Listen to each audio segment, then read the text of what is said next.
Welcome to Financial Buzz Market Weekly. I'm RK Walker here at the New York Stock Exchange, bringing you a review of this week's stock market. On Monday, lower than expected numbers for China's December exports stoked investors' fears over a global slowdown. Markets opened lower and never recovered, with the Dow Industrials losing 86 points.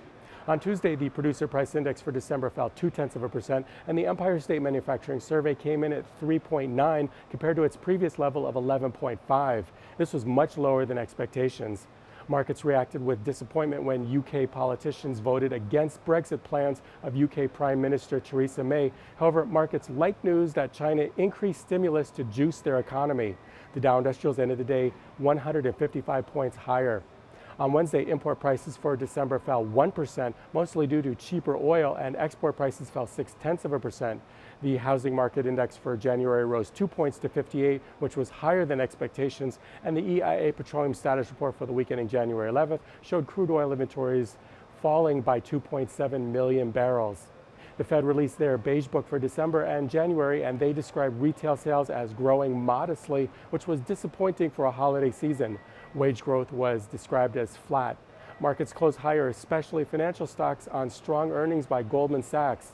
On Thursday, jobless claims for the week ending January 12th saw claims fall 3,000 to 213,000. Markets rallied on news that the Trump administration is considering reducing some tariffs on Chinese imports to help calm markets and resolve the trade dispute.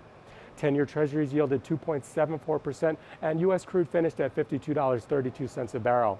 On Friday, manufacturing output for December rose a much higher than expected 1.1%, and China reportedly offered to dramatically increase imports of U.S. goods.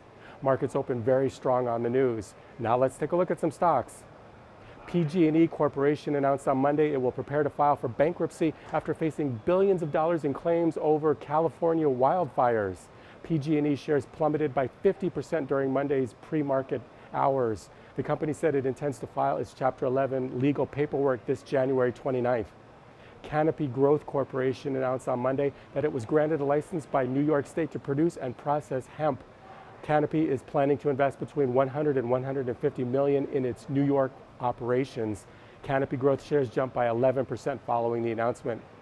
Snap Inc. shares slipped by 7.5% during Tuesday's pre-market hours after CFO Tim Stone resigned from the company after serving for less than a year.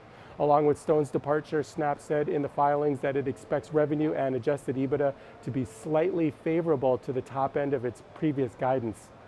Bank of America Corporation shares rose by as much as 8% on Wednesday after reporting a record quarterly profit. For the fourth quarter, the bank reported earnings of 73 cents per share on revenue of $22.7 billion.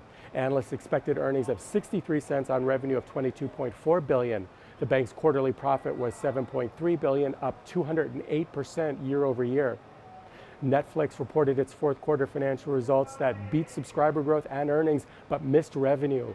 The company reported that it added 8.8 million new paying subscribers in the quarter, with earnings per share of 30 cents on revenue of $4.19 billion. Analysts had forecast earnings of 24 cents per share. This is Financial Buzz Market Weekly. I'm RK Walker, and I'll see you again next week.